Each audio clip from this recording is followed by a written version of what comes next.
मी चालू शेताकडे. त्यांचे कपडे पडले ते धुवायचे, 2 ड्रेस तेवढे शाळेतून आले की धुवून टाक. मला होणार नाही पुन्हा येऊन धुणं. तेवढे धुवून टाक. काय नीट धुव बघ चांगली, डाग ते ठेवू नको त्याला. काय नीट ते द्यावी लागते त्याला चांगली. बरं आहे, ठेवते मी, धुवून ठेवते स्वच्छ. काय कुसुम बाई लय निवांत बसलीस, काय झालं एवढं? अशी का बसलीस बा? तोंड ते कसं सुकलंय, काय झालंय? एक कमला बस. काय नाही बाई, अशीच बसली. आपलं काय कर्म म्हणते ते तसं काम आहे बाई.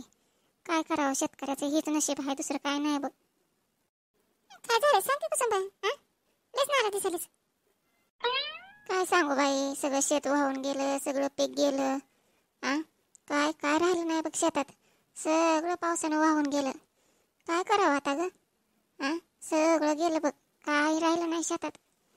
काय करावं काय सूचना झालंय बघ कमला. आता काय करावं कुसुमबाई, सगळ्या जगाचं झालंय का तुझं झालंय का? सगळ्याची तीच पर झाली, सगळ्या शेतकऱ्याचं तीच झालंय. आता काय करावं ग? कसं करावं सांग बरं. हाय त्या दिवसाला तोंड दिल्याशिवाय भाग नाही बाई, काय करावं? अगं कमला, धान तर नेलंच ग, माती सुद्धा ठेवली नाही ग शेतात, ती सुद्धा वाहून नेली. काय नाही बघ, खडक खडक राहिलाय बघ शेतात. आता काय करायचं सांग बरं. काय काय जणांच तर शेत सुद्धा ओळखू ना, कुठं होतं शेत ती सुद्धा कळना झाले. बांध राहिला नाही, काय राहिलं नाही, काय करावं? सरकार तर जरा सुद्धा शेतकऱ्याकडे लक्ष देणं झाले. सगळं काय ते बिझनेसमॅनचंच आहे, मोठ्या मोठ्या लोकांचंच आहे. सगळ्याची कर्ज माफ होते पण शेतकऱ्याचं कर्ज माफ होत नाही. शेतकऱ्याला हमी भाव भेटत नाही. काय करायचं ग शेतकऱ्यानं?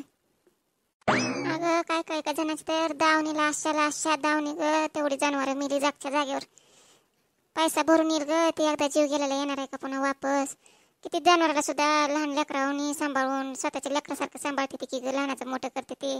आणि असं दावणीला जागच्या जागेवर मेल्यावर त्या शेतकऱ्याची काय अवस्था झाली असेल बाई. खरंच विचार करण्यासारखं आहे. जी म्हणते ती का नाही, शेतकरी सारखा रडतंय, शेतकरी सारखा रडतंय. उठसूट शेतकरी रडायलाच असते, 12 महिने रडायलाच असते. त्याने एकदा शेतकऱ्याच्या पोटी जन्म घेऊन बघा म्हणावं काय असते ती शेतकऱ्याची अवस्था.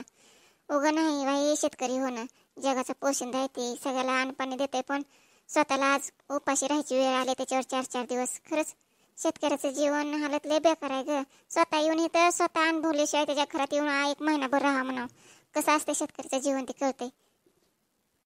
होय बाई कुसुमबाई, शेतकऱ्याची लय अवस्था बेकार झाली. काय करावं आणि काय नाही. निसर्ग साथ देत नाही. निसर्गानं साथ दिली तर सरकार साथ देत नाही. मालाला भाव देत नाही. काय करायचं? 11,000वर सोयाबीन गेली होती, 4,000वर आणून ठेवली. काय करायचं शेतकऱ्यानं? थोडं लागते का बाई त्या शेतात तरी घालायला बाई, लय लागते ग. सगळ्याची भाव वाढले ते बघ, सगळ्याची भाव वाढलेत, फक्त शेतकऱ्याच्या मालाला भाव नाही. इथून गेल्यावर त्या मालाला सुद्धा लय भाव आहे शेतकऱ्यापासून गेल्यावर, पण शेतकऱ्यापासून न्यायला भाव नाही बघ. कचरा किंमत आहे बघ आमच्यापासून घ्यायला, आणि पुढे किती त्याचा पैसा करते ती.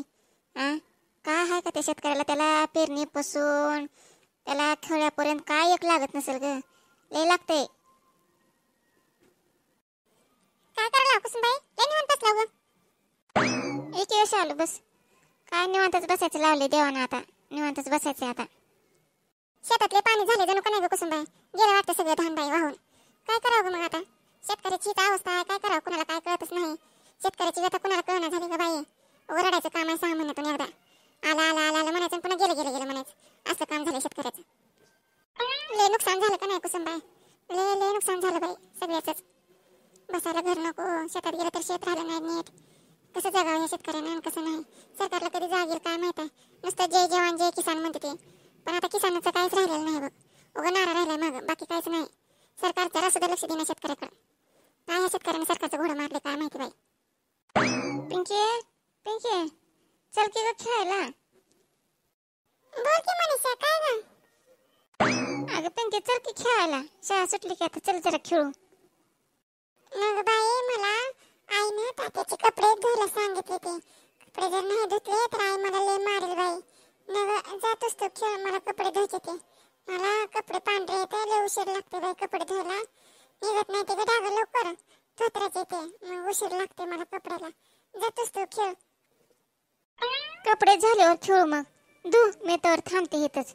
कपडे झाले धुवायचे की जाऊ मग खेळायला.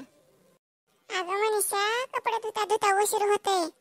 आतावर तर आई येते, मला जाऊ देत नाही पुन्हा बाहेर खेळायला. मला जर बाहेर खेळायला बघितलं तर मला आई लय मारते बाई. घरी बस म्हणते, मला बाहेर जाऊ देत नाही. खेळायला बघितलं की मग घरी आले की लय मारते. जा तसं खेळ, तुझी आई खेळ देते की तुला.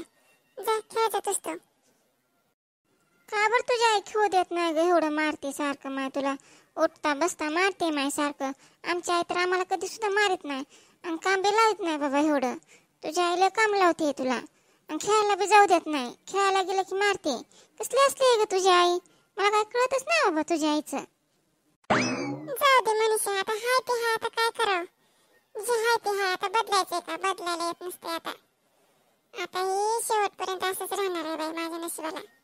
जा खेळ जा, तुझ्या नशिबात आहे तो खेळ, माझ्या नशिबात आहे मी घरातच बसते. काय करणार? बघ पिंकी, तुझं एक दिवस लय चांगलं होणार आहे बघ. तुझं लग्न झाल्यावर तुझं लय चांगलं होणार आहे. तू लय सहन करतेस. बघ तुला नवरा लय चांगला भेटेल आणि तुझं लय चांगलं होईल बघ लग्न झाल्यावर. हे कायच तुझ्या मागं राहणार नाही बघ. हे आता तू आजाद पंचीसारखं राहशील. बघतो, मला तर तसंच वाटतंय बघ. मला बी वाटतंय माझं होईल एका दिवशी. असं वाटतंय खरंच माझं लय चांगलं होईल का मी एवढं सहन करते. पण आज मला हे का सहन करावं लागतंय असं वाटतंय कधी कधी. पण जाऊ दे, काय तर पूर्वजन्माचं माझ्या बरोबर पाप असेल ते देव मला फेडायला लावले. जाऊ दे, कवा तर कवा पाप संपल. ह्या जन्मात तर पाप करायचं नाही. आपल्या हातून कुठली चुकीची गोष्ट होऊ द्यायची नाही एवढं बघायचं बघ. सतत दुसऱ्यांचं चांगलं चिंतन करायचं, चांगल्या गोष्टी करायच्या. एक ना एक दिवस चांगलं करेलच देव. कधीतरी संपल. जसं पुण्य संपते तसं पाप बी एक ना एक दिवस संपलच माझ्या नशिबातलं. नमस्कार मित्रांनो, शेतकऱ्यांची मदत करा. तुम्हाला जशी होईल तशी करा, पण करा. फुल ना फुलाची पाकळी, काहीतरी तुमच्याकडून शेतकऱ्यांना मदत करा. सरकार तर त्याच्या परीने करीतच आहे, पण तुम्ही पण तुमचा भाऊ, तुमची बहीण समजून जे काय तुमच्याच्यानं होतंय तेवढी तुम्ही शेतकऱ्याला मदत करा. ही विनंती आहे तुम्हाला. आणि सबस्क्राईब करायला विसरू नका. होय मित्रांनो, आज शेतकरी लय नाजूक परिस्थितीत आहे. तुमची मदतीची गरज आहे त्याला. सगळ्यांनी मिळून त्याला आता उभं करायचं आहे. तर सगळ्यांनी आपण मदत करायची शेतकऱ्याला. जशी होईल तशी करा, जशी घडेल तशी करा. फुल ना फुलाची पाकळी, जसं असेल तसं तुमच्यापाशी जे असेल ते द्या. आणि अजून शेतकऱ्याला उभं करा परत. सरकारकडून तर काय अपेक्षा ठेवणं हे चुकीचंच आहे. ते त्याच्या परीनं त्याला जेवढं द्यायचं तेवढं देणार आणि बाकीचं तर आपणच बघावं लागेल. आपणच स्वतः उभा राहावं लागेल. ते तर त्याच्या परीनं उभा राहणारच आहे. कसल्याही परिस्थितीत शेतकरी स्वतः उभा राहतोच. ते कसल्याही खडतर परिस्थितीला उभं राहिल्याशिवाय भाग नसते. त्याला ताकद आणायच लागते. पण थोडं आपण बी सहकार्य करू सगळ्यांनी मिळून. थोडं आपण बी मदत करू त्याला उभं राहायला. तो आपलं वर्षानुवर्ष ते आपलं पोट भरत आलेलं आहे. मग आपणही थोडी त्याची मदत करावी. काहीतरी थोडं आपलंही कर्तव्य समजून काहीतरी थोडं द्या. जसं घडेल तसं द्या.